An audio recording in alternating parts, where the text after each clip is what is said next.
We have 84.4 picofarads. Now that we have the value of our capacitor, then we can work on the schematic. So we need a resistor and a capacitor inductor in parallel. So let's go here to lump components, resistor, and we need a capacitor that is going to be in parallel with an inductor. Let's anchor that there. We also need, let me give this a little bit of space over here, there.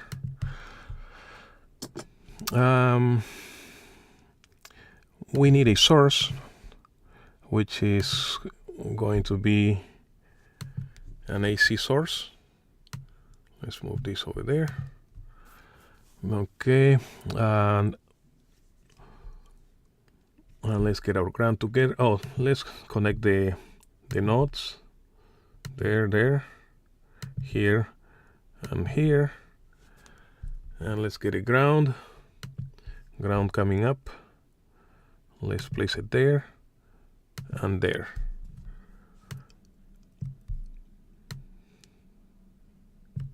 Okay, now in order to simulate, we need a probe. So we need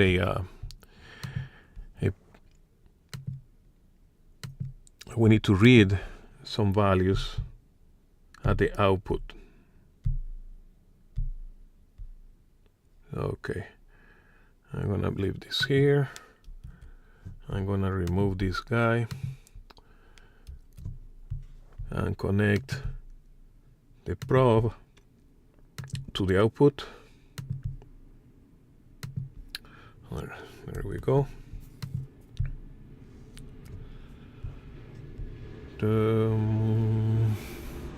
Let's escape out of that. Save. Remember to save your schematic. I'm saving it as lab2, that is schematic. Okay, now let's plug in the values.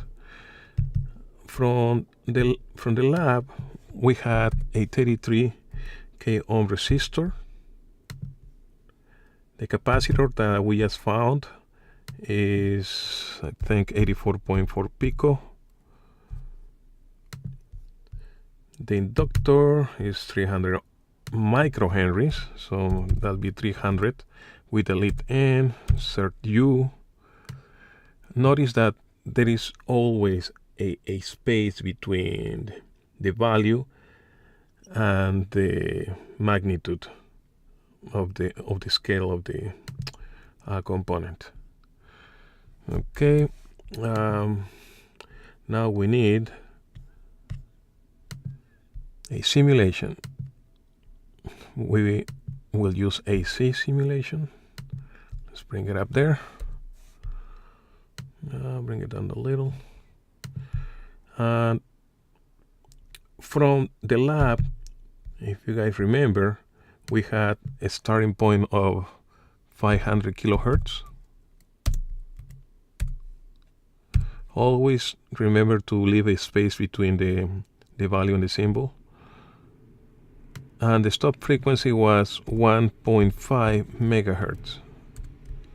And use uppercase M. If you use lowercase m, it's gonna be something else.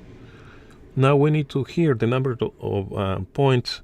Let's bring that up to 500 so we have a smooth curve. Okay, now what we do, we're gonna hit the simulation gear icon right here, and that should run the simulation. Okay, now we can add a Cartesian diagram, and we are going to add, we want to see the output, which is prop 2.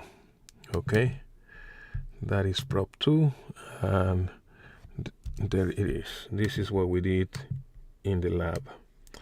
I will increment this a little, and we have 1, 2, 3, 4, 5, 6, 7, 8, 9, 10. 10 divisions, each one is worth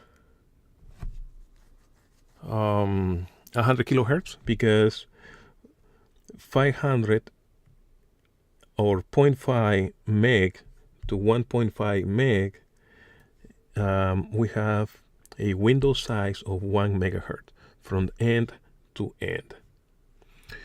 Okay, so this is the simulation. Let's copy this. Let's see if that goes into the other. No. Okay, let's do it this way then. All right, I'm gonna bring it right here.